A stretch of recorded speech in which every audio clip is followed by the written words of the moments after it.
নাম আপনার? তমালি দাস। ইন্টারভিউটা কেমন হলো একটু শেয়ার? ভালো হয়েছে। কি কি কোশ্চেন?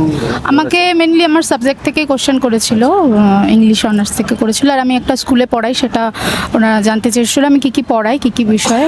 তারপর চাইল্ড সাইকোলজি থেকে কিছু প্রশ্ন করেছিল। আর আমাকে ওনারাই ডেমো দিতে বলেছে, থেকে ডেমো দিয়েছি। কিসে ডেমো দিলেন? আমাকে বলেছিল আপনি কি বিষয়ে দিতে পারবেন। আমি বলেছি আপনারা যেটা বলবেন, আমি সকল বিষয়ে স্বাচ্ছন্দ্য। তো তখন বলল যে তাহলে পরিবেশের ওপরে বাচ্চাদেরকে মানে উদ্ভিদ আর প্রাণী এই ব্যাপারটা ইয়ে করে দাও আর কি। সেটাই আমি। আর চাইল্ড সাইকোলজির কি কি কোশ্চেন ধরেছে? চাইল্ড সাইকোলজি থেকে আমাকে একজন চাইল্ড সাইকোলজিস্টের নাম বলতে বলেছিল। আর আর কি বলেছিল, হ্যাঁ ওই বলেছিল ADHD-র ফুল ফর্ম জিজ্ঞেস করেছিল। তারপরে আর বললো ওই আমাকে একটা সিচুয়েশন বেসড কোশ্চেন করেছিল। সেটা হচ্ছে ক্লাসে যদি এরকম খুব দুষ্টু বাচ্চা কেউ থাকে, সেই ক্ষেত্রে তুমি কি করে হ্যান্ডেল করবে। ঠিক আছে। আর কোনো কোশ্চেন কিছু মনে পড়ছে? আমাকে সাবজেক্ট থেকে করেছিল উইলিয়াম ওয়ার্ডসওয়ার্থের একটা লেখার নাম বলতে বলেছিল, শেক্সপিয়ারের। তারপরে শেলির থেকে জিজ্ঞেস করেছিল, সেগুলো সাবজেক্ট থেকেই করেছিল। আর ওভারঅল এক্সপিরিয়েন্স কেমন? ওভারঅল এক্সপিরিয়েন্স ওরা ভালো, হেল্পফুল। সময় দিচ্ছে, একেবারে যে দিচ্ছে না তা নয়। মানে ডেমো করতে আমারটা দেখেছে, কিছুক্ষণ দেখার পরে বললো ভালো হয়েছে, ছেড়ে দেওয়ার। কত নাম্বার টেবিলে ছিল? আমার 2 নাম্বার টেবিল ছিল। ঠিক আছে। অন্তরা সরকার। ইন্টারভিউয়ের এক্সপিরিয়েন্সটা একটু আমাদের সঙ্গে শেয়ার করুন। ভালো হয়েছে, বেসিক প্রশ্ন করেছেন ওনারা। ইন্ট্রোডাকশন চাইলেন, তারপরে শিশু শিক্ষা বই কার লেখা, ডেমনস্ট্রেশন দিতে বললেন, ডেমনস্ট্রেশন দিলাম। তারপর শিশু শিক্ষা বই কার লেখা, তারপরে হচ্ছে আমি যে ডেমনস্ট্রেশন দিয়েছিলাম ওটা কোন বই থেকে, তারপর আমি আর কি বিষয়ে পড়াতে ভালোবাসি তো বললাম।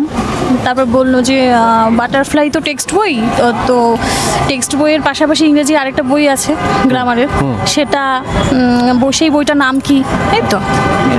আর কোনো কোশ্চেন? না, আর সেরকম কিছু ছিল না। ওভারঅল আপনার কেমন লেগেছে? ভালো। ঠিক আছে, অনেক ধন্যবাদ। কি নাম আপনার? বিকাশ রায়। ইন্টারভিউয়ের এক্সপিরিয়েন্সটা একটু আমাদের সঙ্গে শেয়ার করুন। আমি তো প্রথমে যখন ঢুকার পরে ম্যাম স্যার এবং ম্যাম দুজন স্যার ছিলেন, আর দুজন ম্যাম ছিলেন, একজন স্যার ছিলেন। এবার ম্যাম এবং স্যারের অনুমতি নিয়ে সবাইকে নমস্কার করলাম। নমস্কার করার পর আমাকে কোনো নিজের সেলফ ইন্ট্রোডাকশন দিতে বলে নেই, আর শুধু সরাসরি বলছিল যে আপনার হাইয়েস্ট কোয়ালিফিকেশন কী। এই কোয়ালিফিকেশনে আমি গ্র্যাজুয়েশন বলাতে ওনারাই বলেন কোন সাবজেক্ট থেকে আপনি গ্র্যাজুয়েশন করছেন। আমি বললাম ইংরেজি। তো বলো অনার্স, মানে আমি বললাম হ্যাঁ।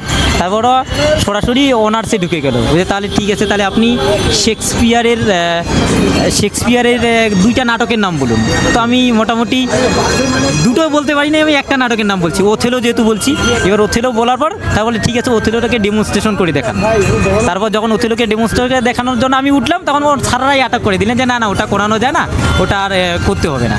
তা বলতে তাহলে হচ্ছে একটা, তাহলে আপনি পোয়েম কবিতা ডেমনস্ট্রেশন করে দেখান। তাহলে স্যার বলেন কবিতার নাম কি?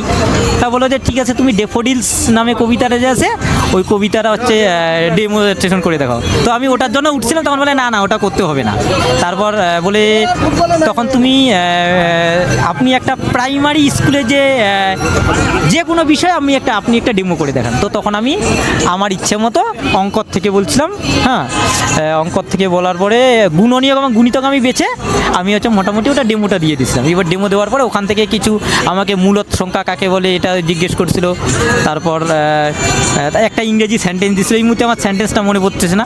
তারপর একটা ম্যাডাম আবার জিজ্ঞেস করলো যে সাধারণ জ্ঞান থেকে আমি আপনাকে কিছু প্রশ্ন করব। তো তারপর বললাম হ্যাঁ ম্যাম করেন। তখন বললো যে পশ্চিমবঙ্গের প্রথম রাজ্যপালের নাম কি। তারপর এটা আমি বললাম বোর্ডে। তারপর আমাকে একটা টেন্স থেকে একটা প্রশ্ন ধরছিল, যে একটা বড় সেন্টেন্স দিয়েছিল, আমি বলতে পারতে এটা কোন টেন্সে আছে, পাস্ট টেন্স আমার পাস্ট টেন্স, ফিউচার টেন্স না প্রেজেন্ট টেন্সে আছে। আমি ওটা পাস্ট টেন্স থেকেই ছিল, আমি বলে দিয়েছিলাম ওটা। তারপর হচ্ছে ওরা একটা voice change sir voice change একটা দিতে চাইছিল। হ্যাঁ, তাহলে আপনি ভয়েস চেঞ্জ পারেন, মানে স্যার বলেন। তাহলে ঠিক আছে, করতে হবে না। এরকম করে মোটামুটি 12 মিনিট 13 মিনিট কাটানোর পর বলে ঠিক আছে, এখন আপনি আসতে পারেন। আচ্ছা, অনেকটা সময় আপনার অনেকটা মোটামুটি। ওভারঅল আপনার কেমন লেগেছে? না, ওভারঅল ভালো কোঅপারেট করছে স্যারেরা। হ্যাঁ, এবার গণ্য হচ্ছে। তারপর আমার মানে যেটা হচ্ছে আমি কোথা থেকে আসছি এবং কোন ট্রেনে আসছি এই সম্পর্কে অনেক কথা জিজ্ঞেস জিজ্ঞেস করছে। হ্যাঁ, এবার যাবো কিসে করে এটাও জিজ্ঞেস করছে, যেহেতু আমি হলদিবাড়ি থেকে আসছি তো সেই জন্য উনি কোন ট্রেনে আসলাম, দিনে কয়টা ট্রেন চলে, এগুলোও বলছে আর কি। আচ্ছা। মানে শুধু প্রশ্নের সরাসরি আমার অনেক কিছুই জিজ্ঞেস করছে আর কি। এই আর কি। কত নাম্বার টেবিলে ছিল? আমার 9 নম্বর টেবিল, 9 নম্বর টেবিল। ঠিক আছে, ধন্যবাদ।